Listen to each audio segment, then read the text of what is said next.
All right. Hey there. Welcome everybody to the January 29th, 2025 City of Edina Planning Commission meeting. On behalf of the rest of the commission, we are grateful you're here. To those in person and those tuning in remotely, say it every time, but your curiosity, feedback, and participation is vital to this process as we navigate change together here in Edina, specifically regarding the ways in which we like to use our land. Engagement and your feedback matters. We're committed to hearing your feedback before every meeting and considering that as we make decisions to recommend approval or denial toward proposals at hand. But tonight we don't have any of those. We just have one report, a sketch plan. It is on our city's engagement website, bettertogetheredina.org, so check it out. And if you do have correspondence or any feedback for us, send it in an email until it becomes a formal proposal, either to us as a group or to city staff, and they'll get it our way. So what to expect tonight, we'll call the meeting to order. We'll do a roll call.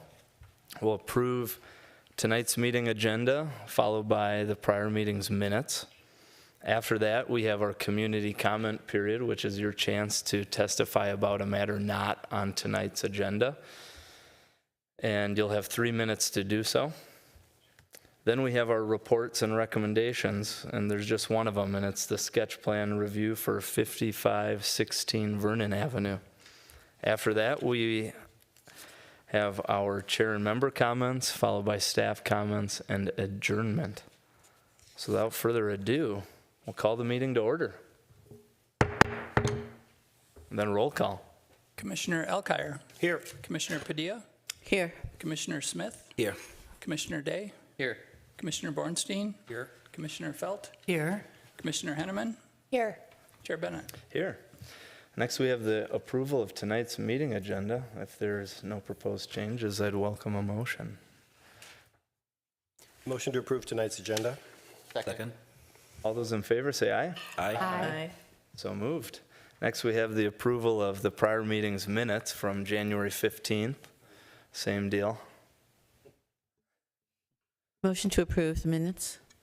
Second. All those in favor say aye. Aye. So moved. Okay. So next we have our community comment period, and this is the chance for anyone who is here in person to testify about anything not on tonight's agenda. So anything but that sketch plan review. You have 3 minutes to do so. You can come to either podium. When the light turns green, state your full name and address and speak your mind. When it turns red, your time's up, and we'll ask you to wrap it up the comments. Is anyone here for community comment period? All right, minus the applicants, I see one person shake their head no, so I think we're safe to move on from that.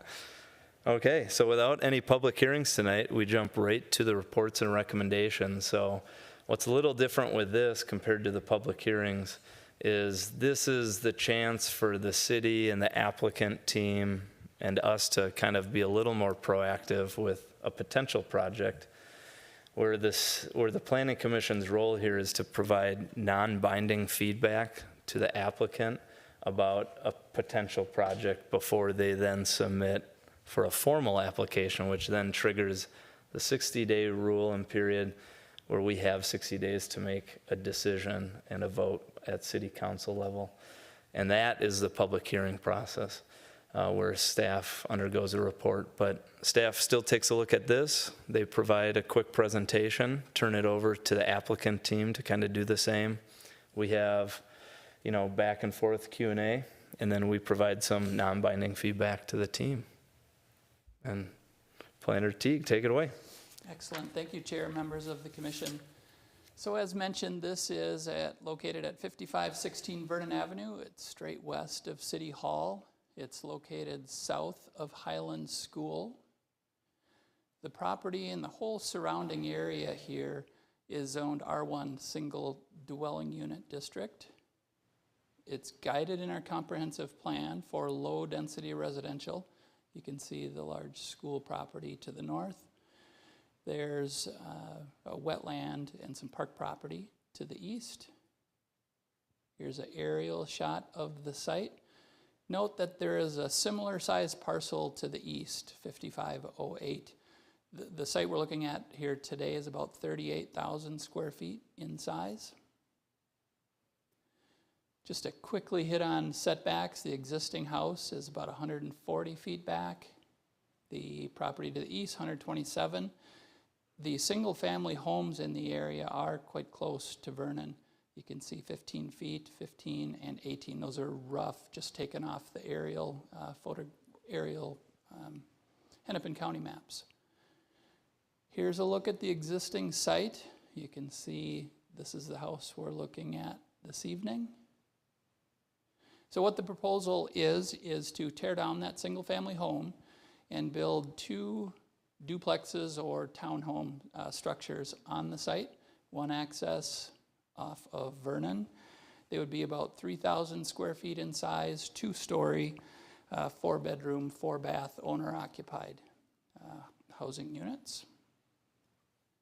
So with a formal application, we would need to amend the comprehensive plan to re-guide the site to low-density attached housing. That's where most of our duplexes are guided low-density attached. A rezoning from R1 to PRD2, Planned Residential District 2, and a site plan review that would go along with that. And potentially a variance, I'll get into that in a second. But when you look at our PRD standards, the vast majority of them are met. Setbacks are met.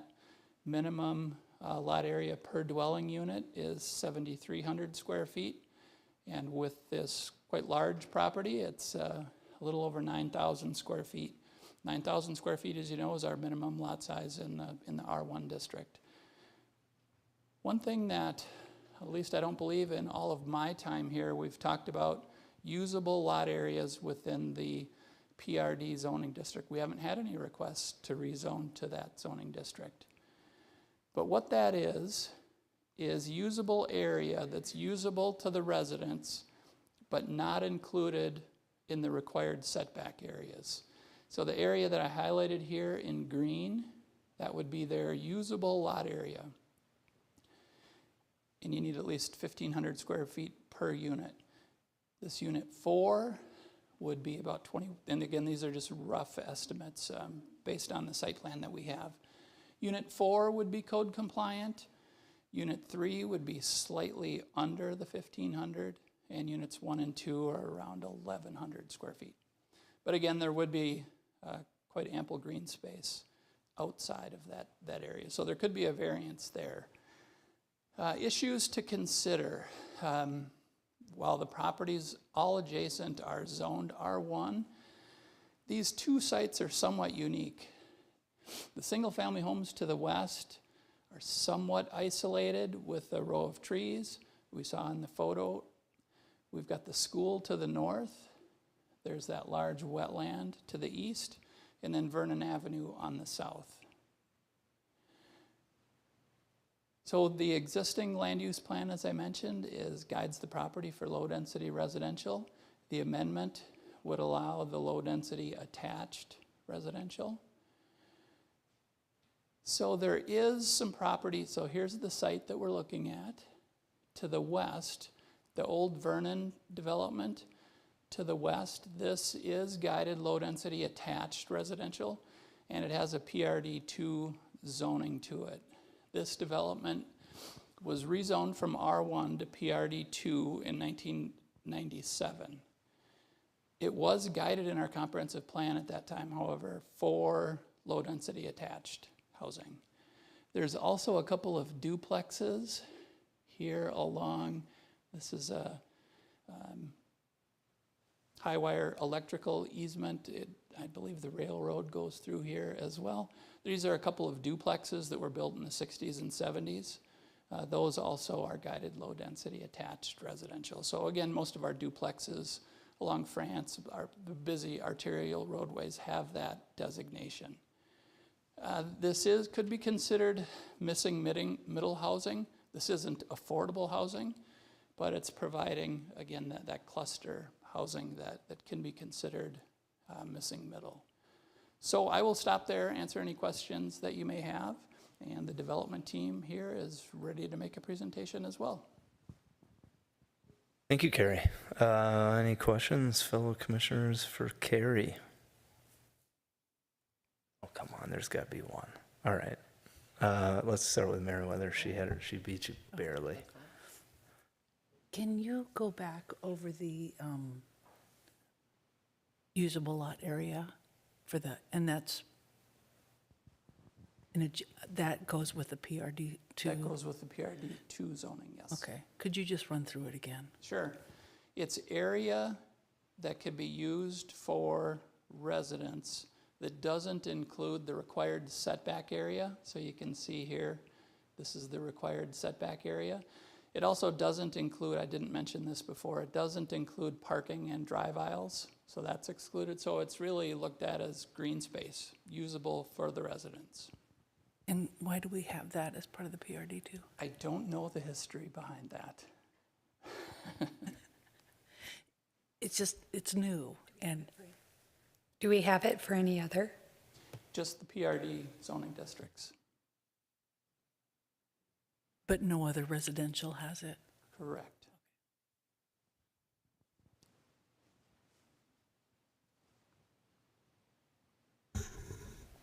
That was my question as well. Could you go back to the slide with the differences between R1 and PRD2? Okay. So could you build a single-family home in a PRD2 zoning district or no? Like, I'd have to check what's allowed in that district. Sure. I believe it talks about housing units. Oh, I'll have to check the exact definition. yeah. I was just trying to figure out if that's like a more inclusive, a broader and more inclusive category, or just like a different category than. I think it's up to 6 units clustered together, but I'd have to double check.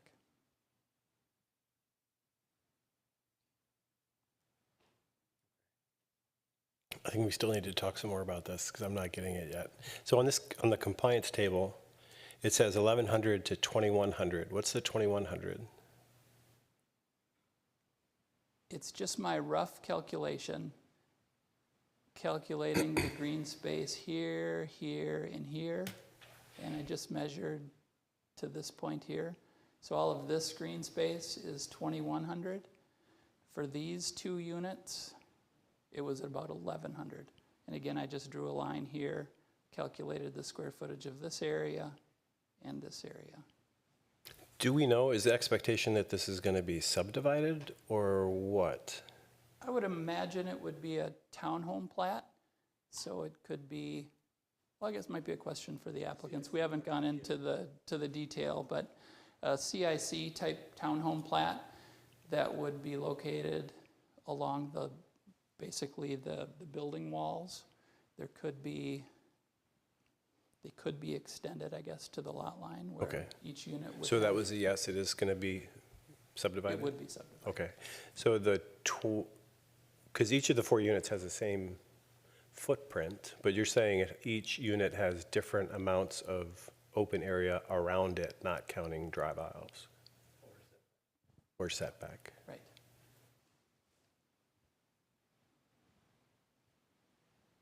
Okay. Okay, I think I got that. One other question.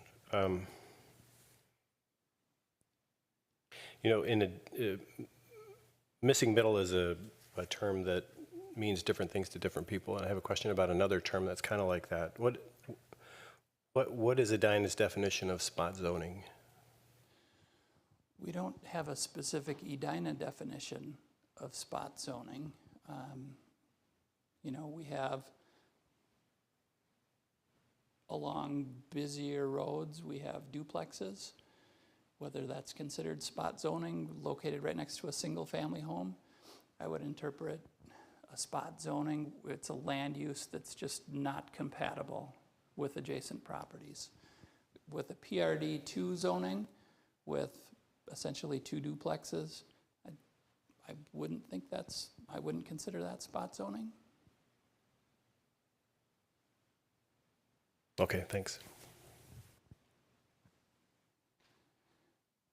One option as we move forward, and the applicant has had some conversations with the property owner to the east, but it would make sense to re-guide both parcels to that low density attached.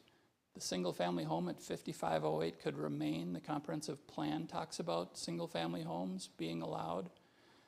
Wouldn't necessarily rezone it at that time, but a single-family home zoned R1 would still be considered consistent with the comprehensive plan for low-density attached because it mentions single-family homes.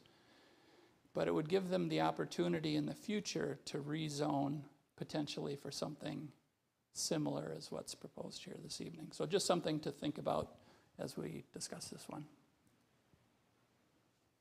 And even though we are going to replat and subdivide, we're keeping it as, the proposal is to keep it as PRD2 because the site's not large enough to accommodate 2 PRD1s, each with a duplex? You're talking 5508 also? Or I was talking about 5516, but I guess since they're duplexes, I'm a little, I guess, ambivalent as to why one would need a PRD2 versus a PRD1 if we're going through the process of replatting and subdividing. Well, we have a separate zoning district for just duplexes, an R2 zoning district. There are certain standards for those types of duplexes. You need at least 15,000 square feet each, a certain amount of frontage along the road.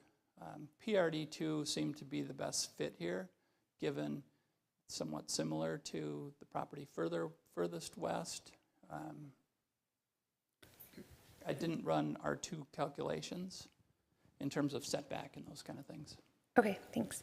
Wouldn't it be because of the size? Because PRD, you have to have a minimum lot area of 10,500 square feet per dwelling unit. I think we would be For a butting up against that. For a One. PRD1, Yeah, correct. yep, that's why we would want PRD2 over, Yep. over 1. Okay. And then, it's just, I always have this handy, the League of Minnesota Cities definition of spot zoning, because it's discussed a lot at the city council level. But they always, the 4 points that they make, or 3 points really, this is the practice of giving a parcel of land special privileges that are different from the surrounding area, when it's an unreasonable or arbitrary application of zoning, and when it creates an island of non-conforming use that significantly reduces the value of the property or surrounding properties, right? So just something to keep in mind here. Mm-hmm. Thanks for sharing that, Will. Can you, so when is the plan to update the comprehensive plan happening again? What's the timeline on that? Yeah, so in my thinking here is, and this to be discussed, but really like to get through that zoning ordinance update in the next 2 years. Once we complete that, I would envision starting the comprehensive plan in 2027, right at the start of the year. We're supposed to have them completed by December 31st of 2029. We would have 2 years to complete it. Yeah, that's awful. That said, also Met Council, at least the last 2 comprehensive plans that I've been here for, we've requested an extension for an additional year. So if we go over, that's okay.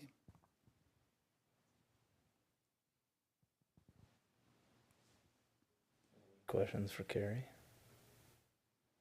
Yeah, I guess I think you alluded to it with including the other property. On one of your slides, it looked like you did show both properties rezoned potentially, or re-guided. Re-guided, right. And then I think Claire had a great question, and I don't know if you could help further make the distinction of R2 versus PRD2. I know you kind of spoke into it, but just, I think to just further support, and we can get into comments, but Vernon is kind of flanked with different densities as most busier roads, so I would maybe disagree and say PRD2 surrounded by R1 could seem like spot zoning if it's a different location. Because like if this were in the middle of a neighborhood, I think that would feel like it would kind of violate all three of those. So I think location really matters here, but could you speak, because then location helps influence why you do R2 versus PRD2 as well? Sure, I can take a quick look at the R2 and see how this Okay. project would stack up. I can't remember if there's frontage requirements for each unit. I'll have to double check that. Okay. Yeah, where they have to, like, it'd be a complicated flagpole lot situation. Right. PRD2 seemed to be a good fit here. Other questions? Okay, thank you, Carrie. Now we'd like to welcome the applicant team up. You know, just introduce yourselves, tell us a little bit about who you are, what you do, and tell us why you think this is a great idea. All right. Cool. Excited to be here. Typically around this time, I'm on like 10th rendition of Hakuna Matata with a toddler, so thankful to be here tonight. And then quick question, just toggle through with this mouse. Is that cool? Yes.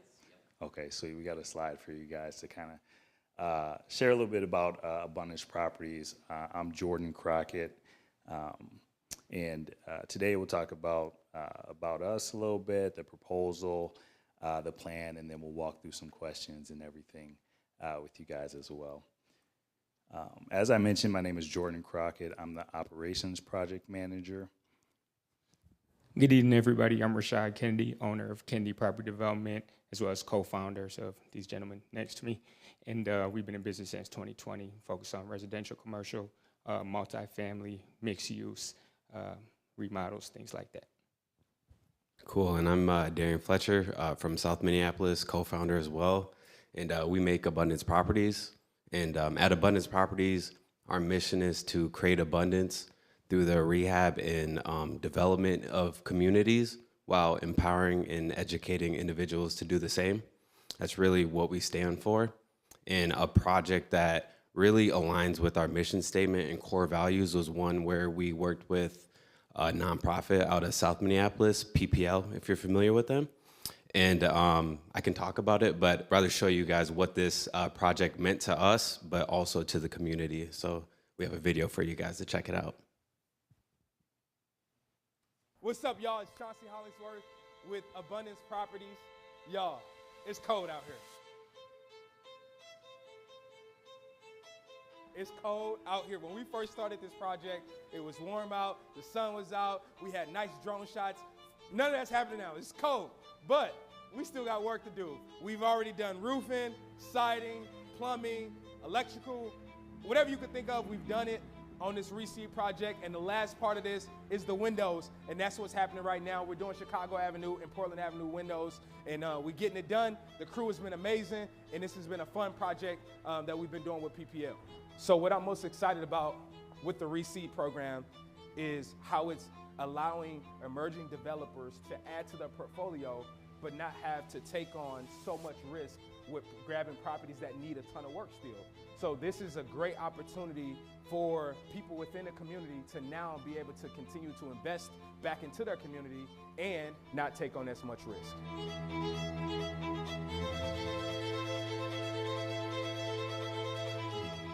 Our team here at Abundance Properties have been excited doing this project with PPL because it's bringing forth equitable transformation here in South Minneapolis. The time is now, and legacy starts here. Sweet. And that's our partner Chauncey as well, who's not here today. But cool. Now we'll talk about the meat and bones of the project and everything. We're super excited. Wanted to be here in front of y'all and to talk about it. So as Carrie kind of mentioned, on 5516 Vernon Avenue, we're essentially proposing 4 townhomes in a rezone. All right, so why does it work, right? That's the question. So I've with Edina in the city itself, The comprehensive plan, the climate action plan, everything leads to increasing density in targeted areas for several layered reasons. So you can see in the picture that you see now, it kind of shows you exactly where that site is. The orange bubbles are targeted areas, and this picture is from the U of M study that was done in 2024 that really articulates areas where they are recommending increased density, which, as you can see, Vernon's on a busy road. When it comes to density, the concept is if you increase density in the city, you'll decrease the vehicle miles traveled, or VMT, and you'll also increase people utilizing the transit system, which is the goal. And in the climate action plan, it actually talks about the goal in 2030 of almost doubling the transit usage. You know, how do you get there? You have to increase density. You got to make some more properties affordable for people working in Edina that want to live in Edina and go to work. So this is the perfect project for it. And then when we talk about land use efficiency, it's an entire acre. And if somebody was just to give an acre, would single family be the ideal use for that with the community in mind? That's the question, right? And then the last piece is we got a dynamic team here, and we're extremely excited. We actually own the property. We closed on it already. So we are here to partner with you guys. We're ready to take action. And we also have a very clear record of success. So not just the project you've seen, but we also have a track record of development, doing townhomes. We completed in Egan in 2022, as well as Rashad can talk about quite a few other projects that he's done in Egan, as well as that throughout the Twin Cities, essentially.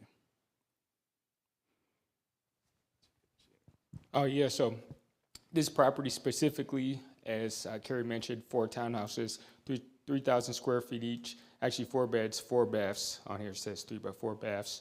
And the end goal would be for owner occupants. I know there was a question alluding to plotting. That'd be the plan to go do a CIC plot, townhouse plot. And each person would have their own designated space, as well as a management company for the association. And anything else to highlight on that? No, I think that's it for now.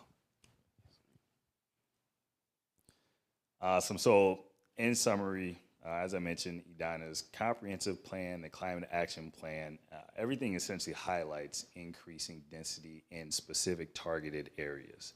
And that's, the stars are aligning here where, we control the lot. It's right along a busy corridor where, transit can easily be and go. The location and the size is perfect to have owner occupants in mind at the end. New families moving in is who would essentially be buying these properties. And then, like I said, I can't brag enough, but we're a dynamic team, and we're taking action throughout the Twin Cities, and we love to share more about that as well. So thank you all for your time and consideration.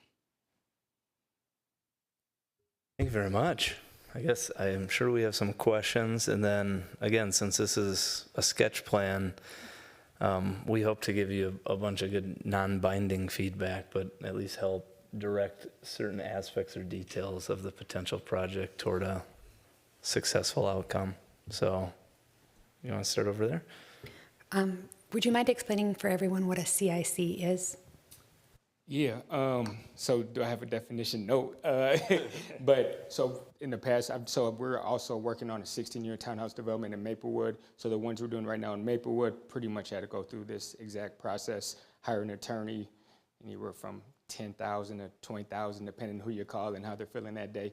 No, I'm just kidding about that part, but yeah, and they pretty much, they're the expert. They put that all together. Do got to involve the surveyor. He plots it out. and works with the county closely to make sure that it's done right. It's like a condominium, right, where you own your piece? Exactly. But there's like common area and amenities Exactly. that everyone helps pay for. Yep, and managed by an association. And they have like a declaration requirements and stuff like that that is along with the CIC plat. I think this is fabulous. I would be very in favor of a project like this, both on this site and the site next door. I wonder if you could tell us a little bit more about the 4-bedroom, 4-bath. Is this a layout that you've done before, or how did you come to that mix for this site? Just out of curiosity. Yeah, really from doing it before and knowing the cost, the lumber, the siding, LP siding from the roofing. So really just kind of, I don't want to say plug and play in, but just not reinventing the wheel. There's a lot of other developers and builders using the same like slab on grade on the main level, like living, kitchen, maybe a powder bath, a full bath on the main level. And then on the second floor, or you could call it the third too, you'll have 4 bedrooms and then 2 bathrooms, laundry up there. And that's kind of the makeout of it. Great, thank you. Good luck. Oh, yeah, I was going to just add about the plating. That would come before Planning Commission and City Council. They usually happens after a project has been built, so we know exactly where the walls are. So that would be a second step after, should the project be approved.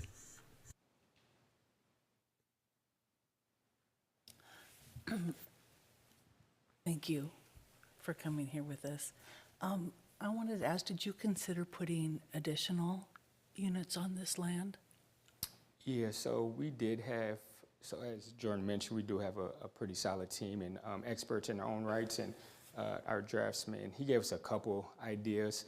Could definitely fit more on there, but just with the layout, the setbacks, we just felt like 4 was a good number. So that's, I mean, was there really any science to it? Not necessarily, a little bit of art in the science, but 4 felt good. The reason why I ask, and we'll deliberate later on, is because, you know, our single-family residential has a lot size of 9,000 square feet. And this is 38,000 square feet divided by 4. So this is as dense as any kind of single-family residential. And because we do want to have more density along corridors, I think this is a perfect spot for considering 6 or 8. So I just want to know if you were open to that. Yeah, we thought about that for sure. Okay. It was something that we went back and forth on. And, Okay. you know, we're not necessarily stuck on 4. Right. We felt like it was a good number, good starting point, but if Right. that's something that you guys are open to, that's definitely a conversation that we would have as well. Yeah, because your numbers work out for 4. Mm-hmm. And the other reason I was thinking that, because you had one elevation in there of a townhouse that you had done somewhere else. Mm-hmm. And it had a relatively flat facade. Mm-hmm. And so I'm bringing that up, like if you did more, if you could add like front porches or add a little bit more character, a few more roof lines in there. And I think that would really, the front porch definitely would kind of really help. So if you'd be open to something like For sure. that. Yeah, we Okay. like that feedback. Absolutely. Okay, super, thank you, that's it. Nice to see you guys. It's nice, I mean, sometimes we get some repeat players in here. We haven't seen you before, so it's nice to get like some fresh faces in here. Oh, sorry. And appreciate your presentation. What are your thoughts on, the parking's not covered, right? As far as blacktop parking. Okay. Yeah, but then 2-car garages per unit as well. Oh, there would be. Yeah. Okay. I couldn't tell that. And It's then, kind of like the first floor, I guess you could call it the Got the it. parking. got it. Okay. I think I missed that. And then, so would these be market price units? Yeah, so being that it's preliminary in like the design phase and whatnot, some of the numbers that we're looking at as far as the end buyers, anywhere from like 800 to 900. Okay. And that's based off some comparable townhouses not too far from Vernon. Yeah. Probably maybe half a mile Okay. maximum. So kind of piggybacked on kind of some of their design elements and even the price point too. Okay. Yeah, I was just curious what market was for this type of structure. I think those are the questions I had for now.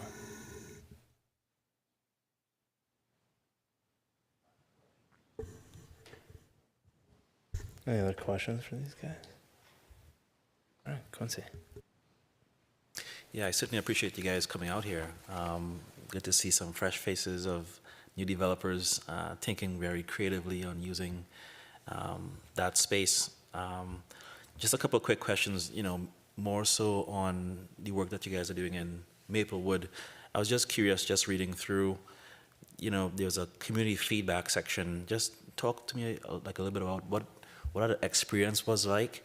Did you guys go out to the community, ask questions, get feedback? Just tell me a bit more about your experience there. And then, sorry, Quincy, could you clarify? So you said the Maplewood project, if we went out to the community and Yeah, there was challenges addressed. And I think under that section, I'm just reading one of your handouts. And there was a comment here about community feedback. I was just curious about what that meant, or what did you guys do, or the experience there? I'm letting Rashad answer that one. Sorry about that. I was interpreting your question as far as the feedback from some of the neighbors, because we did meet with some of those neighbors on, what's today, Wednesday? That was on Monday. So, I mean, basically it was rezoning and just doing the same process with Maplewood. I think their process was a little longer. There were some design, I don't want to say changes or necessarily challenges, but from water and sewer to storm runoff, and just working closely with like the civil engineer in the city's engineer, and making sure that we were meeting the requirements, and also making sure from civil, there was a lot of civil requirements that we had to adhere to. So I'd say those were some of the biggest challenges. As far as like the neighborhood and the community, they were for it. It's actually right next door to a townhouse community, so they wanted to see something fresh there. Wonderful.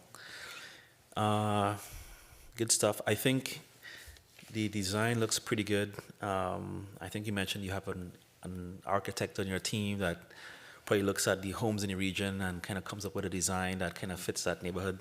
And based on the pictures from the other developments that you've done, it seems like it's really nice. Definitely the modern standard, I think, this area would be looking at.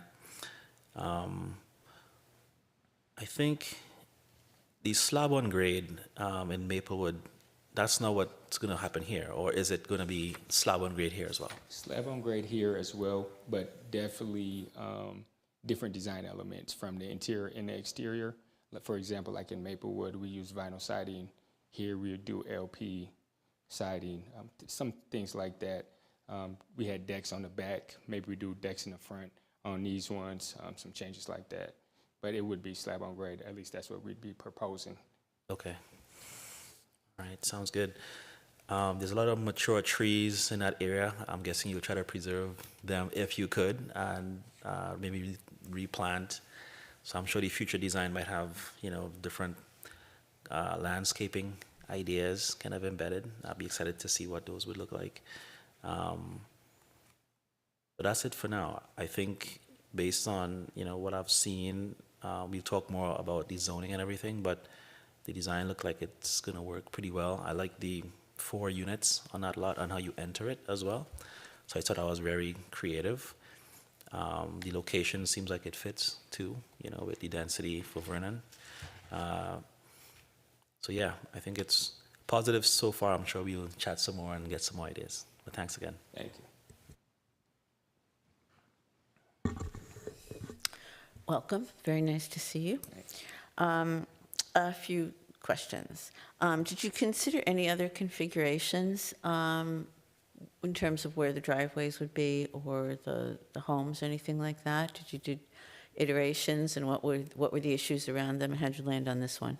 Yeah, so I'd say the other one that we were debating on was kind of to maybe, what's your name, Miss Claire?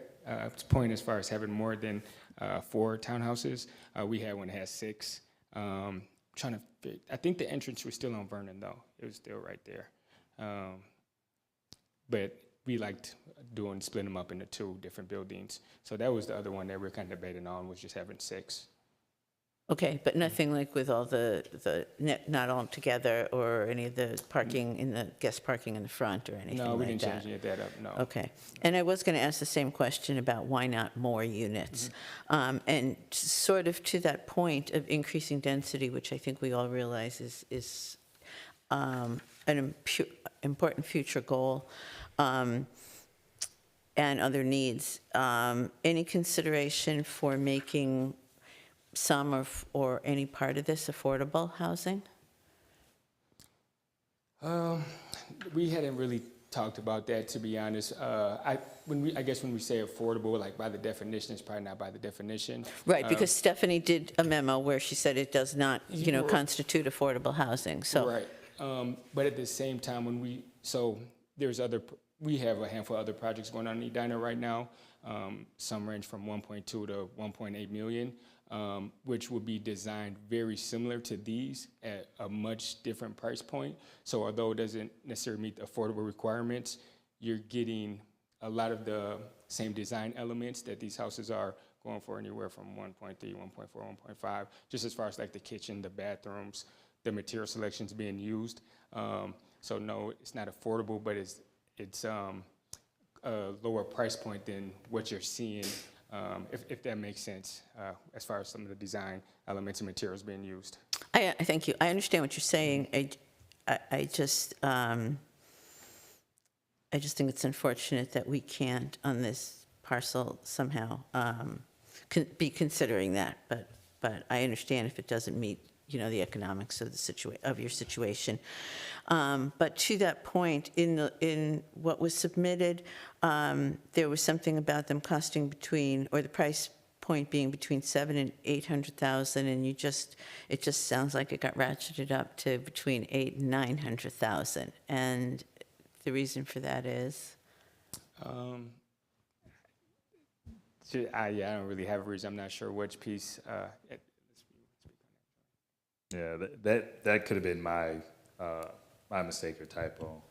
We were still kind of looking at numbers to see what could work, and we definitely, as a group, affordable housing is definitely something that's on the horizon, something that we are always looking for those type of projects. As you can see, the PPL project, as well as some of the other things we're doing for clients, are similar in that realm.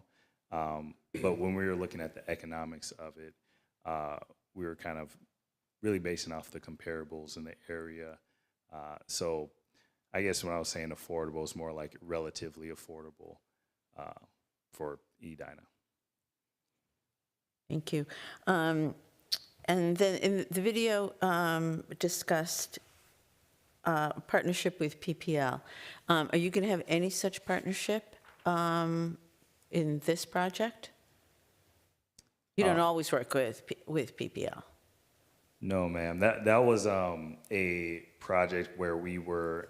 They have a portfolio of small multifamily, anywhere from duplexes to sixplexes, that we were contracting on to, and we did the windows, all the roof, the furnaces, boilers, all the heavy stuff, so that they can sell it back to investors in the community at a discounted price. They're going to the city to get interest forgiven and everything, so that they can sell it back to the community at a lower price point.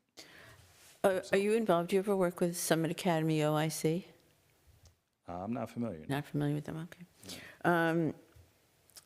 And would you be involved in the financing at all? So I guess that kind of brings me to my next question. Would this project bring with it any kind of bridge to government financing or anything like that, or you just require the buyers to get private financing? There is no other financing, I guess, to your question. But I'm sorry, I missed the last part. Did you say the buyers financing? Yeah, I mean, once you sell it, I mean, it's just all private, correct? Oh, yes, ma'am. Just all Yes, ma'am. private, okay. Last question. Oh, there'd be common area maintenance of some X dollars per unit to cover your management costs and things like that, ongoing costs. And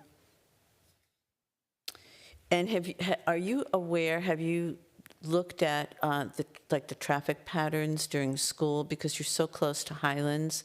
As many of us are aware, the traffic around that school is quite a cluster, you know, at certain times of the day. And even though you're close to the school, but you have, you know, have you considered that in terms of, you know, access and things like that, and possibly the impact it might have on the price?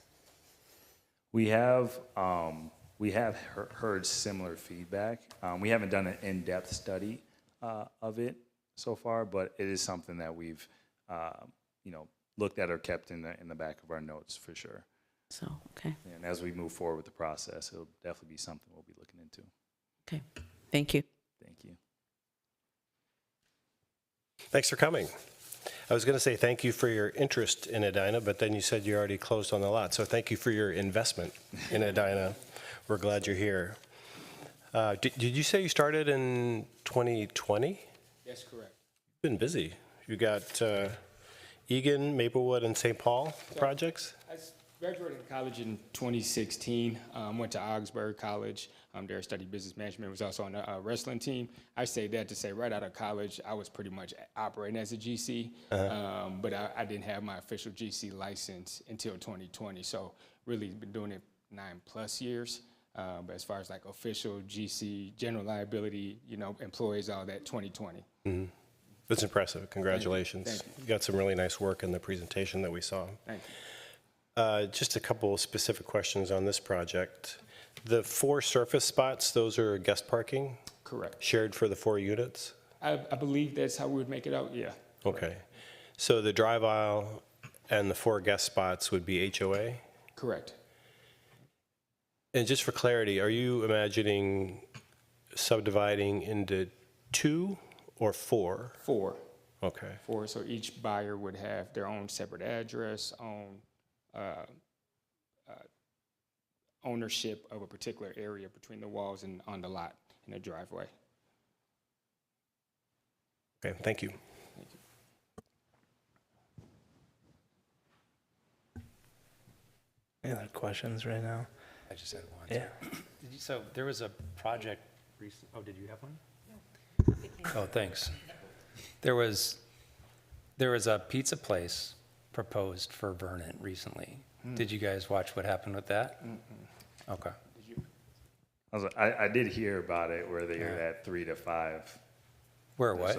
Where the city council voted 3 to 5. Oh, right. To not Yeah, move okay. forward with it. Well, there was just a lot of discussion. So right down the street, there was kind of a basically unbuildable lot that there was a request to rezone and re-guide that and amend the comprehensive plan and then rezone that parcel. And it just generated a lot of discussion. And people had, it's not worth rehashing now, obviously, but like everyone, the neighborhood had a lot of comments, and then we had an opinion, and the council had a lot of comments about the comp plan and rezoning in this area along Vernon. And I just didn't know if you guys had followed that whole discussion because a lot came out of it. But if not, that's fine. We don't need to get into it. There were just a couple concepts that came out of that whole discussion that may or may not be relevant to this request as well. So later on. All right, thanks. All right. Yeah, Carrie. I could give you a little feedback on the R2 Perfect, that was one of my district as I was questions. looking at it. Yeah. It looks like a number of variances would be needed if the request was for an R2 district. There's a 90-foot lot width requirement. This lot is about 140 feet wide, so there would be variances there. Each unit would need 25 feet of frontage on a public street. So that could turn into a really awkward plat. So I think PRD 2 would be the best fit here. Thanks, Carrie. Stealing my, oh, you got my answer before the question. All right, good. I guess starting with process, Commissioner Smith asked a question about feedback. You mentioned you met with some neighbors. Could you share some of that feedback that you've received already? Yeah, absolutely. So we connected with some neighbors to the east, and it was a great connection. It's almost a generational family that's there, and also a neighbor in that development. I forget the street that's right there. Yeah, it's to the west, right? Was also there as well. So it was really great to hear from them. They were definitely like in approval. They want to see something new there. It's been sitting for 2 years, so those were like direct quotes from them, is kind of what they said there. So it was a good meeting, I'd say. So I guess following up on that neighbor to the east, is there any potential of interest from them to sell that you guys could buy that property too? Yeah, so it's a good question, and I think it's something where there's more conversations to be had, is what I would kind of sum it up as. Okay. Because it is a family. They're not in distress, or they're not like, I need to, let this go. It's something that is really important to them. But that's to say that there's more conversations. Sure. So. Because, I'll get into my comments later, but I would say probably the one key ingredient to making this like just a home run is, if this were both properties, just what you could do with that opportunity. And maybe I think the persuasion toward this not being spot zoning, I think makes it, I just picture that, and there's, along with my comments of what you could do with both of those properties together, could create something a lot more palatable instead of just tucking all of these in between the single-family homes. So I'd say that was why I was asking. And then other questions. Do other projects of yours feature that small guest parking lot? And I guess, why'd you guys consider that versus just green space or a playground or something shared? Is it just you want a spot for other guests to park versus in the driveways of the people they're visiting, or what are you thinking? Yeah, so it's a good question. Definitely just want to have more like parking available other than just what's theirs. And if I had to answer that even more honestly, it would be, the team, as far as the architect, the civil engineer, they've been doing this a lot longer than I have been. And when they have recommendations like, hey, we should do this, I'm usually like, okay, that sounds about right. Okay. Yeah. And so I definitely lean on their expertise and their feedback and their design, and I always like to buy into, their ideas. So those would be the two main points. Just wanting to be able to have more options, and as well as them saying, hey, I think this is a good idea. Okay, thank you. I think that's it for the questions I have, and I know some fellow commissioners have some feedback for you guys, and I certainly do too, and we can always jump back to questions if they come back, but anyone else have any other specific questions for, Commissioner Smith? Yeah, this question is just for Director Teague. If we switch to PRD2 and we expand that space to also encompass the home on 5508 and that lot area, would we need to get any kind of feedback from the owners there, or would they have any kind of say in us doing that, or could we independently as a body make that decision? Yeah, the city hasn't proactively rezoned properties. We haven't done that. So what I would envision, let's say we wanted to, there's a couple options. We could amend the comprehensive plan to include their property. They would have to sign the application, so they would be all for it, obviously. So they would have to sign the application for the comp plan amendment to encompass both lots. They could remain as a single-family home, because a single-family home is mentioned as a allowed use in that low-density attached district. The other option, they could even be a party to a rezoning application. So they would sign the comprehensive plan and the rezoning, in rezoning them to the PRD2, the single-family home would become a non-conforming use. If it were to burn, they would have to build the exact same house. But we potentially could look at doing like a ghost plat, what could happen in the future, kind of as phase 2 with that house, should that house be removed in the future. So there's some options there. But they would have to be a party to an application to rezone or re-guide their site. Is that true if we waited until the official next comp plan? If we were to propose a new land use guidance, we would get them involved up front. Kind of we don't do that very often with comprehensive plan amendments. The one where we did was in the 70th and Cahill district.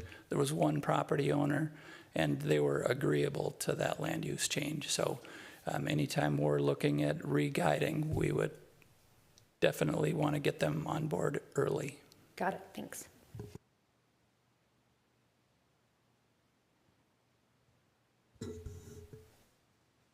Just one more clarifying question. Director Teague, can you say again, the PRD2 property to the west on Vernon was rezoned to PRD2 from R1, but did you say it was already guided to low-density residential? Correct. Or attached residential? Correct, yep. I found a land use map from the 1980 comprehensive plan, and it showed it as low-density attached. Okay, so that rezone was consistent with With the comp comprehensive plan, correct. Got it, thank you. All right, how about some non-binding feedback? Who's got some? All right, you just sort of back up. We'll come down. I'll go. How about we just I'll go come down first the line? today. I had to go Thanks, last David. time, so I'll go first this time. We just a few minutes ago, somebody asked about the surface parking, and I'm trying to get the picture back up. I don't have a lot of feedback on this on the basic site plan, but that's one that I'm wondering about. It's not clear to me that that needs to be surface parking. I'm not saying you shouldn't listen to your architect, because I'm not an architect, but just as a planner, it seems like you have space in front of the garages for a couple of guest cars. And I know that's awkward, and in other properties you would have your guest park on the street, and that's not really an option here.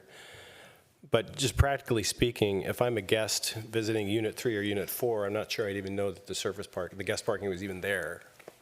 So just for what it's worth, some feedback on that.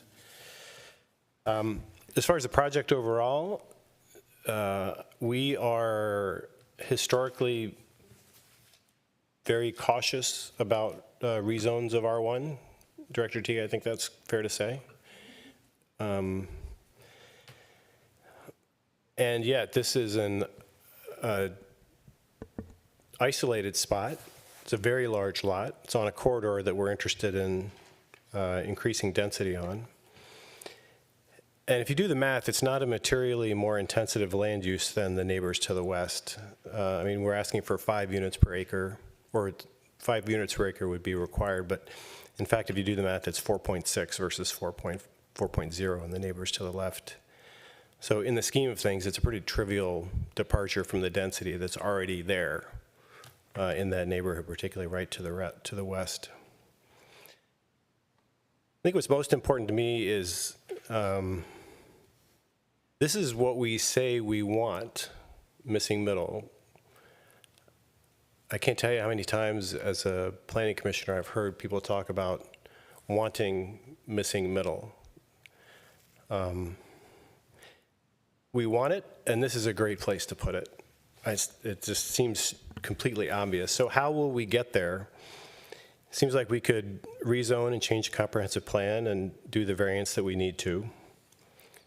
Or we could kick the can down the road and wait for a zoning update and comprehensive plan update in 5 years. These are all valid options. I mean, no matter which one of those three options, they're equally transparent, public processes. Public gets to weigh in no matter which of those courses that we take. The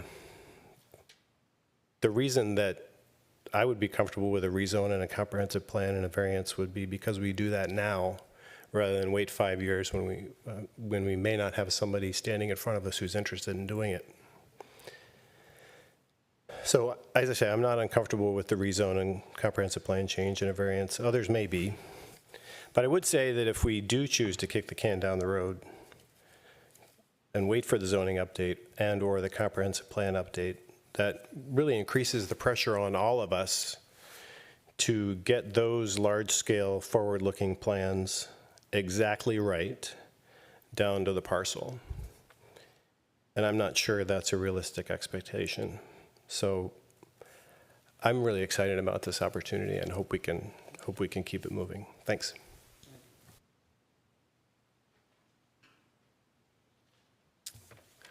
Well, I think this is a great project, in spite of the fact that, you know, I mentioned affordable housing. As much as I would love to see more of it, I understand that this might not be the right parcel, but I think the project that you have brought to us is a good project, and I'll generally push back on my fellow Commissioner Alkire, because I looked at the drawings and I thought, oh, there's 4 extra parking spaces. That's so great, because then everybody isn't all cramped and jockeying for position, plus the fact that there's not a lot of available parking elsewhere. So if one person has a few people over, everybody else is out of luck. So I like the configuration, with all due respect. I believe that with the comprehensive plan amendment that got passed for the Hankerson property, where it was a fairly similar, if I recall correctly, ask, and that got passed. I believe that that's setting something of a precedent in terms of what you're looking for. And I would be all for a rezoning to get, you know, more housing, and sounds like it's a great project. So my full support at this point. Yeah. Again, thanks for bringing this idea forward. You know, we love to see when developers like yourself identify opportunities and then we get to debate it and talk through it. I think this is certainly one of them. I see this in, you know, there's a zoning question, right? I think the design question, most of us, I would guess, is positive on that. The zoning question is the one that, you know, to Director Alkire's point, we try not to do that, but sometimes it would make sense. What would make way more sense is if you had both lots, and then you could design something, and then we could zone that larger space, and it would make sense and it would fit into the community. It almost feels like this particular property is kind of locked in by a wetland and trees, right, on both sides, and then the school, and then the Vernon. So it's almost like a mini community, right? It's like if you come and live here, you'll get to know your neighbors really, really, really well, because they live right next to you, and there's no neighbors you could easily just run off to and hang out with. You just kind of hang out in that spot. So from a design perspective, I like the design, but think about the design as if you had the other spot too, right? So assume that in the future, that becomes available. You have the conversations with that neighbor, and they say, hey, you know, this sounds great, and let's just say you acquire it. Then your current building that you're going after would match and fit, like the driveway, how you enter, how you exit, those kind of things. Just think of it as one unit is my recommendation. For us as a commission, right, I love how Director Teague looked up, you know, the difference between R2 and PRD2 and how PRD2 seemed like it made sense. This to me is a nice gradual increase from single to attached, and I think that made sense to me. But at the same time, it does feel kind of like spot zoning a little bit, but it seems like this one would work. So I'm not sure how we go about changing that, or if we have to change that now, but I'll be in favor of it. and try to find a solution or a way forward to get this zoned properly so that these higher density type units that fit that missing middle, not affordable, but missing middle, could be developed. Because to the points that we heard so far and all the research that we've done, this is exactly the kind of spot where we want this kind of housing, right? And you guys definitely found a really great opportunity to do that. So I'm very positive and I'm in favor for it. I'll just love to hear more from my fellow commissioners on the zoning question and how could we advance that forward.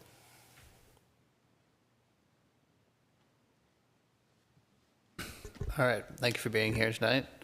Try not to rehash too much of what you've already heard, but as far as just feedback on the lot design itself, could you maybe go bring that slide back up, actually, on your presentation?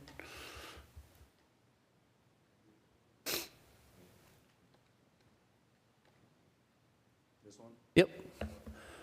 So, I mean, the two immediate thoughts that jump out to me are, the one around the trees, and I think we talked about that. There's all the mature trees there, and trying to minimize how many mature trees you need to tear down, and then kind of following that in terms of the surface that's covered by concrete and stuff here. I think, maybe there could be a little bit more creativity employed here. You could potentially flip, those garages so that they are next to each other, right? So you don't have to have separate driveways for each in order to reduce the amount of lot cover, the impermeable surface coverage that you have going on there. Just, again, there's a lot of, and, I'd echo Commissioner Alkire's thoughts there on parking and really just impermeable surface space, right? Trying to minimize that and think of how you could maybe position these a little bit differently to try to even get, and we talked about the usable lot area, right, beyond what's the setback and how much green space the residents have. You could potentially do something a little differently here. I'm only a chemical engineer. I'm not an architect, so I can't give you too many specifics, but I'm sure that could be something that's brought up in conversation. And then I guess to just, that's the main feedback, I think, overall. I like the concept. I like that you're trying to keep it owner occupied, that you're not a big investment group coming in, taking owner opportunities away and then renting it back out for outrageous prices to people, giving a chance at home ownership in that missing middle. To comment on the zoning piece and spot zoning and the comprehensive plan, and you brought up the key site, right? And the main objection, I think, around that was that it was a commercial site in a sea of residential, and I remember Julie Risser talking about that specifically. And this is really just residential in the sea of residential. I mean, it's a slight change in residential surrounded by other houses, right? Barely, I wouldn't even hardly call it much more dense based off of the lot coverage that we require for R1s and how big this lot is for four units. I also like it's not a PUD, so that's always a plus for me for something like this, that we're actually conforming to one of our existing zoning designations, so that's great. So all in all, I think there's a little room for improvement, maybe again with the layout here, again with trying to reduce some of that permeable surface or impermeable surface, and trying to save trees and whatnot. But I think you have a great start, so thank you.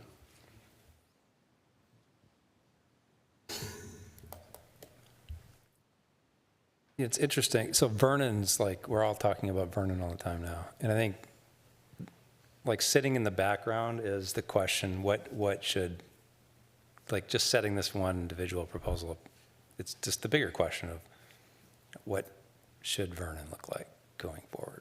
And what should Vernon be guided for in the comprehensive plan, and how should the properties be zoned, and how, you pointed to the University of Minnesota study that was presented to us, and they proposed a really dense Vernon, not just on one parcel, but the whole thing. Yeah, and Commissioner Miranda, if you're still here, would have a fair amount to say about his vision for that as well. So I think ideally that question would get answered first, and the comprehensive plan would be updated or amended to clearly articulate what Vernon should be guided for, including this parcel and everything around it.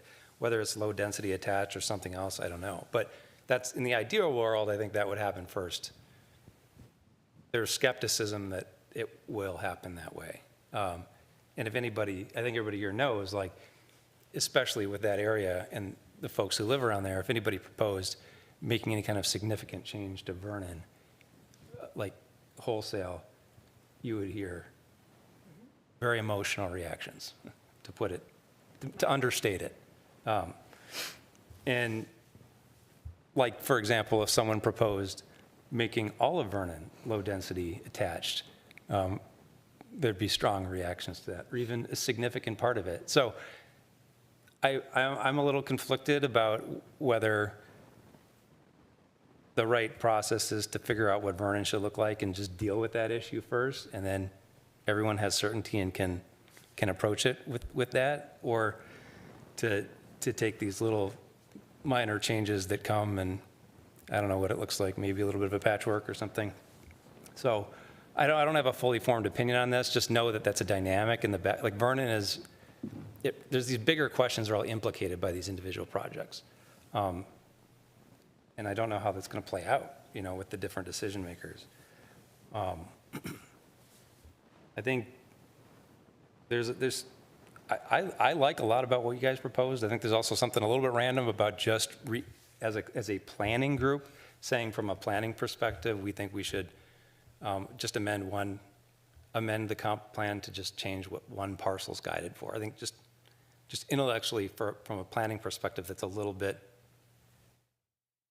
there's just a little bit that left to be desired there. Even if there were two adjoining parcels that were re-guided, that were then abutted up against a marsh or something, and it was the beginning of a corridor that was starting to be re-guided, you could explain that a little bit more, I don't know, persuasively to people when you made your, not you guys, but we could. So I'm just explaining to you why the reasons why I don't know how this is going to net out, actually.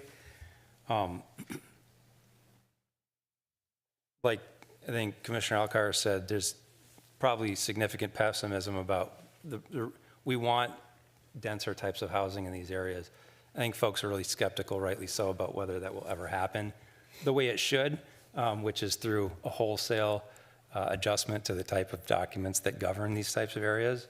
And so we always struggle with this. You know, do you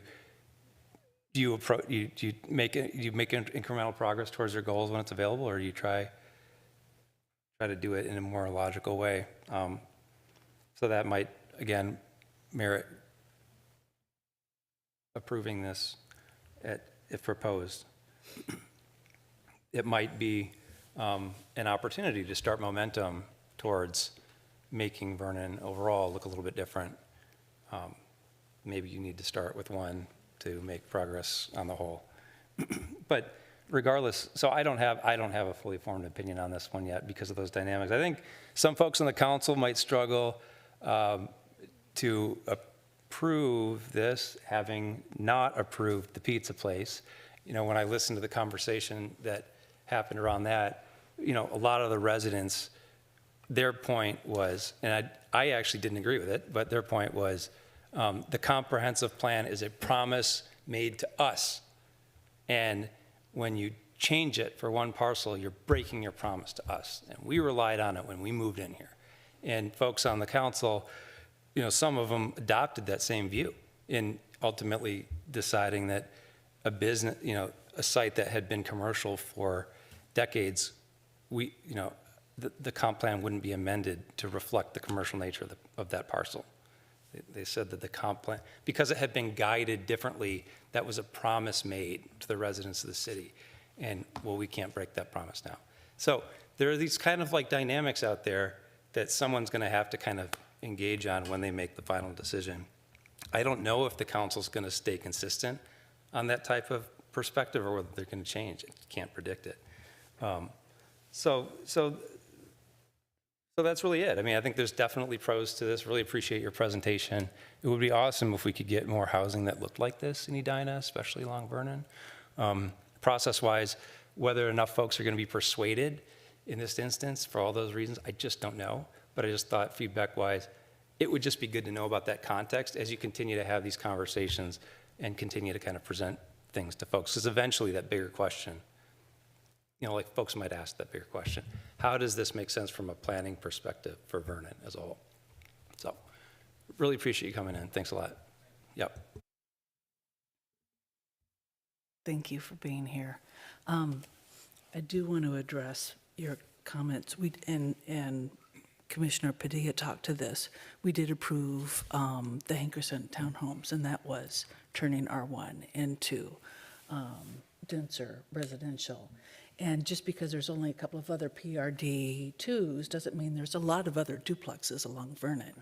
And the comp plan does recommend higher density on Vernon. When people get upset, it's about their zoning. The zoning's a promise. The comp plan is pushing us to higher density residential along. And that's what happened with the pizza place too, is that the commercial was not in the comprehensive plan. The comprehensive plan was for heavier residential along there. And for me, because the climate action plan, which you referred to, the comp plan, the transportation plan, the University of Minnesota study, we have a housing crisis. Unless we kind of allow denser uses along heavier traveled or major kind of routes. This is 1/2 mile from the 46 bus stop right now.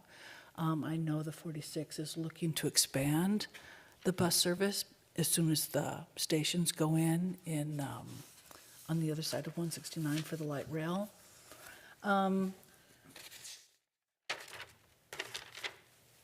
And we are now allowing ADUs on every single-family residential, which is, single-family residential is 9,000 square feet, and an ADU allows like 1.5 units per 9,000 square feet.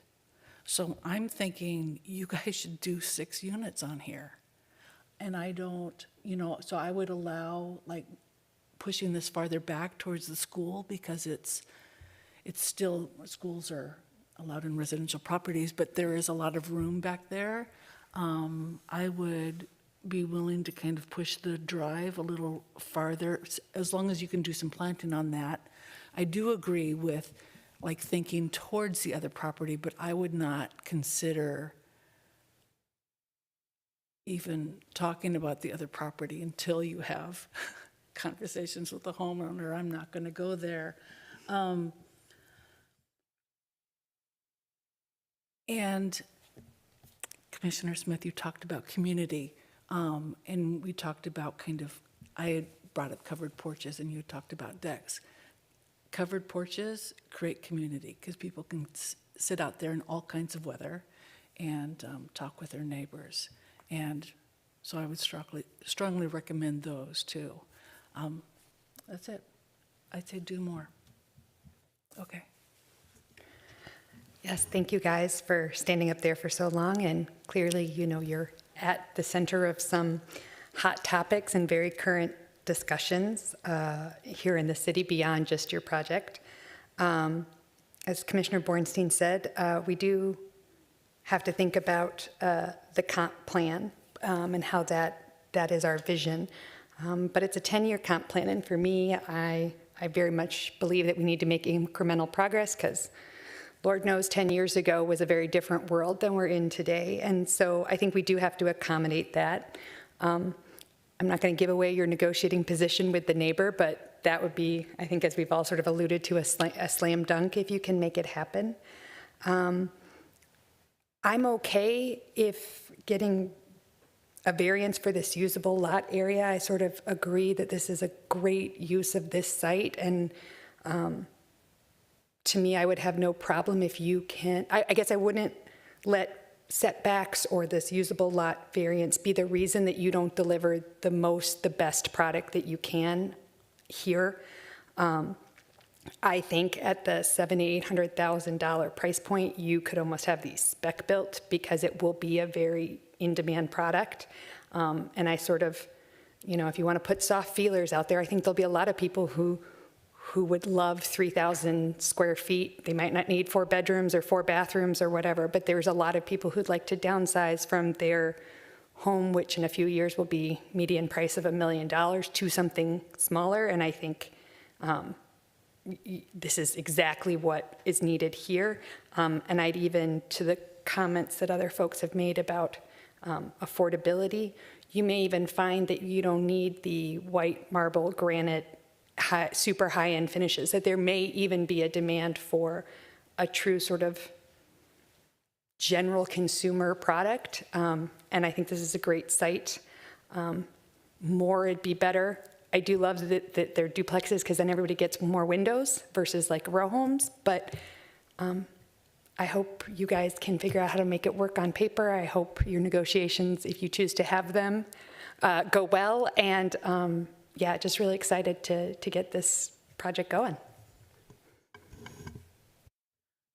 I forgot one thing. I also agree with kind of flipping the garages towards each other, because one, Unit 4 could have windows on the south side, but each unit could have windows on all of their exterior sides. So I agree with the flipping of the garages. All right. Thank you, guys. I have a little bit of feedback, maybe some of it a departure from others. Could you read the definition of the spot zoning again? Sure. I think I just want to be very clear with what you guys ought to expect as far as it goes for the next steps and what the process looks like and what you're up against. Thank you. The guidance from the League of Minnesota Cities is that spot zoning is the practice of giving a parcel of land special privileges that are different from the surrounding area. It's considered illegal when it's an unreasonable or arbitrary application of zoning laws, and it's considered illegal when it creates an island of non-conforming use that significantly reduces the value of the property or surrounding properties. So I guess how you read that, or how others, is that it needs to check all those boxes to make it spot zoning, or just, you know, I'm looking for maybe discussion here, or if it significantly does one of those. If they purchased both and came to us and it was just a bigger lot, it would still be a spot. If we're going to look at it as we've taken one parcel in isolation or one area in isolation. No, I know. I'm just saying, like, how that reads. I mean, is it all, or is it and, or? I'm just curious, right? Because, I mean, I think we have to confidently stand behind this isn't some form of spot zoning. I don't think it does any of the four. To Meriwether's point, you could put an 8, if you split this into 2 lots, 2 R1 lots, you could still have 2 houses with 2 ADUs. So you'd still end up with 4 families on this piece of land. I don't think it impacts negatively anybody's property value, because the people to the other side of the bushes are completely unimpacted by the use of this land. I mean, it's not going to be a manufacturing plant. The school's behind it, the road's next to it. The one owner is right next to the lake. I guess back, I mean, how do you read that? To me, right, so the city attorney has commented on this before, right? It's not a very black and white definition, right? And I think the way I would look at it, and others could look at it different, is how big of an ask are you, what is the change that you're going to? We're going from single family to single family attached, right? And is that significantly different than changing from, putting a PUD in the middle of a residential area or a commercial space in the middle of a residential area? It's not, to me, you're not giving a bunch of special privileges, right? We're meeting the existing zoning code, where it's not unreasonable or arbitrary according to all of our planning documents that say this is what we're aiming for in this corridor. And I certainly wouldn't say that it significantly reduces the value of the property or the surrounding properties. We're not putting a power plant next to a school or in the middle of a single-family neighborhood, right? So that's different. To me, this is it's such a little step up that if I were arguing from a legal standpoint, I wouldn't think it would be spot zoning. But so a little bit of why, yeah. Can I just build on that a little bit? I don't know all the history of spot zoning law, but my understanding is that a big part of it and where it started was anti-corruption. Like a planning commissioner, a city council would take a bribe to allow a factory next to a residential or in a residential area. So that's be the extreme case of it. And that would be bad. So I think that was the original basis of it. Not to say that that's all of it, but that's a big part of it. Yeah, and I'd say like a lot of it has to do with just basic planning principles, throwing something random somewhere. So a little bit of why I'm asking that is in this process, once you have to request a comprehensive plan update, it's a much harder ask to achieve because it requires supermajority vote by the council. So they would have to approve this 4-1. Now I feel like we, speaking for all of us, maybe felt a little blindsided with this project we're talking about down the road that was like a commercial use that someone proposed an awesome restaurant there that like people could gather at. We voted to support that unanimously. It didn't get that supermajority vote, right? And it isn't happening now. So you have to be up against that, and some of the things that were discussed beyond what was discussed tonight, there's a difference between this site and that site where the use was bringing people together. So you could argue from our side, there's this positive impact for neighboring properties in the neighborhood to have a place to come together. And one of the pinch points and pressure points for the council was also that change would negatively impact the neighboring properties. So what I could see here, playing devil's advocate, is the neighboring property to the east not being a part of this. You have 1 acre next to a 1 acre lot in an R1 zone, and now your neighbor intensifies their use ×4 with a lot of surface parking, other people there. I could see a reasonable case to say that adversely impacts that neighboring property. I don't see it to the ones to the west, but I could see that argument to the east, and that's what makes me a little unsure about loving this, where if it was both of them, I think what you could do, because it is isolated, the two properties, you have those things to the east, I think it makes for a much better community, as Commissioner Smith brought up, if both of those properties were one. So I know we're not looking at that now, but that's where my hesitation is, because I do think that this potentially adversely impacts the neighbor to the east compared to doing nothing. So that's just an opinion, but that's what makes me not love this as much. Like if you had that property to the east, we would see a much different design and configuration of this particular property here, which I think would be more efficient.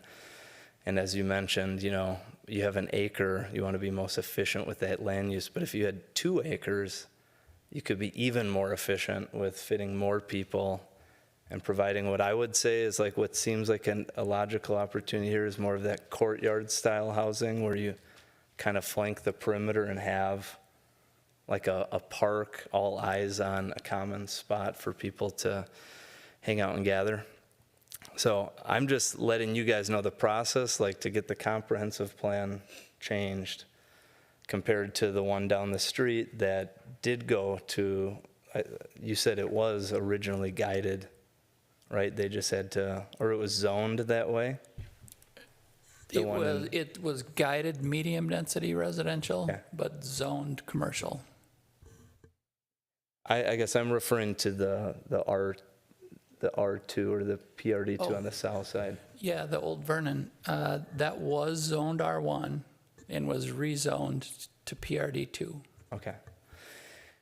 And so on the heels of the past comprehensive plan update, it was at least advertised and communicated to the community that our focus is really on our commercial nodes and the small area plans, and we don't want to start upzoning R1 areas, especially if it's not in a logical succession.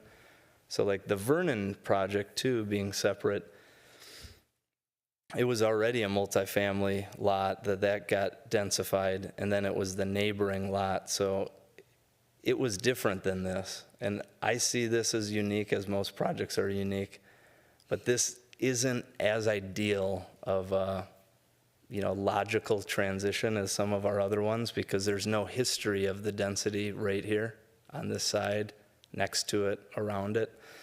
and it didn't have a different use that we're replacing it for. So I just see that as a tougher ask. But if you get to the rezoning and what we have at hand, the PRD2 seems to make the most sense. As far as your layout goes, I feel like there's a little bit more to be desired too, and I'm not necessarily a proponent of the parking unless there's like specific agreements, because what's stopping one of the units from filling all those parking spots all the time? What Commissioner Miranda would say, you build stuff for cars, it's just going to get used by cars. So I feel like if you didn't need it, you shouldn't do it.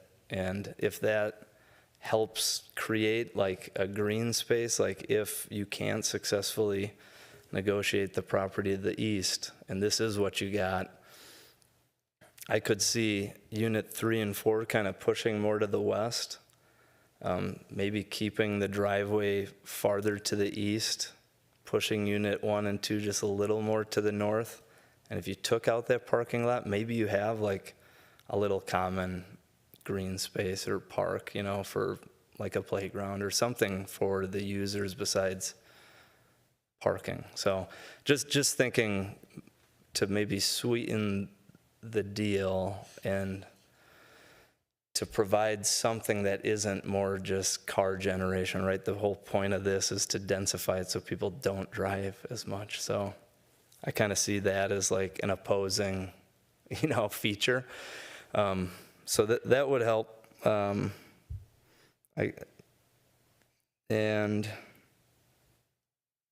think that's it. I mean, in general, I support this, and I want to see this happen.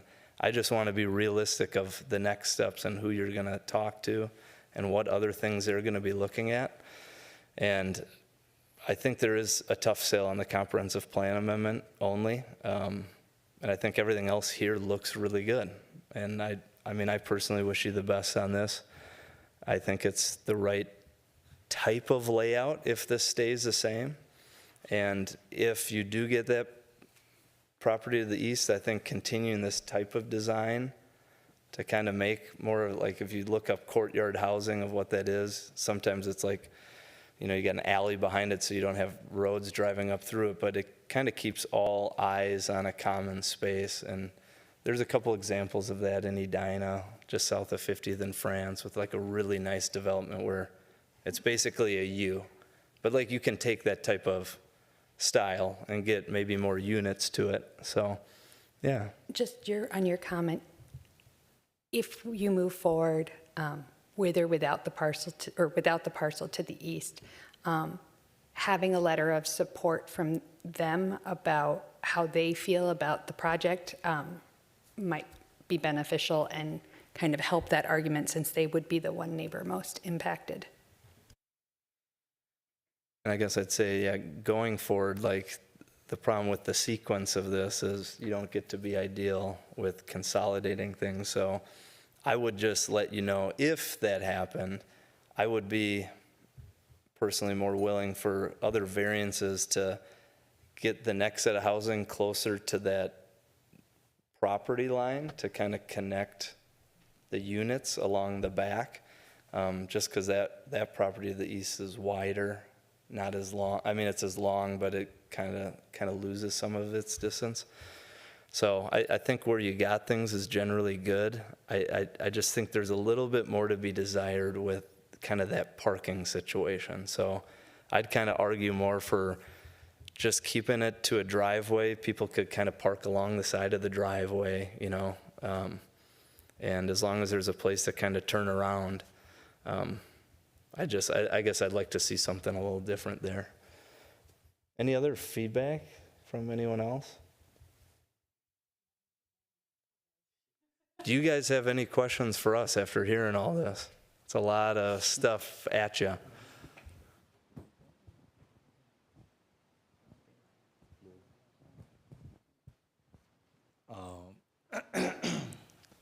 My apologies. I had a few every time you guys are talking.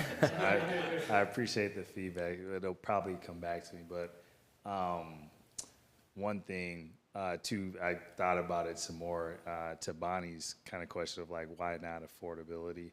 One feedback that we did get when we were having a conversation with neighbors is that was a scary word for them. It's first question, this isn't going to be affordable, is it? You know, so that was kind of part of it. And then just looking at the variances and setbacks and things was part of it. As far as, and I really appreciate, especially the counter thoughts too. Like that's super helpful. So as we go into February 4th, we can prepare and have a response for those questions. Is there anything else that you think we should be prepared for, or that may be a hot button for the council or anything for February 4th? Don't use the word affordable, just at all. It's attainable housing. It's for the average. I mean, like the A word has a lot of connotation in conversations right now. So I would just not use that word. Makes sense, yeah. Anything else, anyone? Yeah, and not because it wouldn't go over well with this group, because everybody here is on board with that. I mean, how many times have we, that's not why you're saying that. It's because it creates a dynamic in the community. Yes, That, like, if you guys ever go on Nextdoor, I hope you don't, honestly. But if you ever do, you know, and someone says affordable, half the room will be filled with people against it for that reason. So these are just strategic tips, not because this body needs to, we can wade through that stuff. I build affordable housing, so I'm very pro affordable housing. Yeah. It is just a loaded word right now. Understood. The bigger picture. Yeah. Well, if that's it, we really appreciate your guys' time. Appreciate you being bold enough to come forward with this plan and bring something to the community that is arguably being asked for in a place that makes sense. So good luck to the rest of the process. We expect to see you again with a formal application, hopefully. And until then, good luck. Thank you, guys. Appreciate it. All right. Well, that was it on the agenda for business. So that leaves it to chair and member comments. So I guess chair and member comments, yeah. I've got one. All right, you got it. Okay, before I say this, I have a thought experiment to share with the commission tonight. But before I say that, I want to speak directly to the camera and say, anyone who's listening or watching, no one at the city is working on this, what I'm about to say. It's just a creative exercise for the Planning Commission. So I have a neighbor who, during the budget conversation recently, we had lots of conversations about what's in the city budget, what's not in the city budget, and should it be there, should it not be there. And one of the things he said to me was, why does the city own a golf course? And I don't have any opinion, really. I don't play golf, but I don't have any opinion about whether we should own a golf course or not. I think it's an interesting question. I don't know. But that got me thinking, like, well, what if we didn't? And so the thought exercise that I wanted to challenge you with is, what would you do as a planner with 402 acres of undeveloped land in Edina? It's 17,521,136 square feet. What would you do? You don't have to answer. I just want you to think about it. Because it's kind of interesting to think, well, that would be really different for Edina. What could we do with it? Not saying we should, just saying, what if? That's it. So which golf course, just so everybody. Oh, Braemar. Okay, and I just, Yep. I know, just for the record. Yep, yes. Can I say something? Yeah. I thought that was a really good question. And I think you're ahead of your time, because like there's so many golf courses, and this is just my personal opinion. What a bad use of land. Like, do we really need this much golf? And it's just, you know, what if it were just a park? So I just appreciate that you're raising it. There's so many other things that could be done with some of the land that is a golf course right now. I'm not even talking specifically about Braemar, but just generally. I think someone's going to watch this back. If anyone watches these, they're going to watch this back in 10 or 20 years and be like Commissioner Alkire was the first voice on the question of, do we need all the golf courses? Or can they be better used literally in any other way for something that, I don't know, makes the community better in some other way? It's controversial now, I mean, I'm sure, but I really think you're onto something. For clarity, I am not recommending this. I think it's just an interesting thing to think about.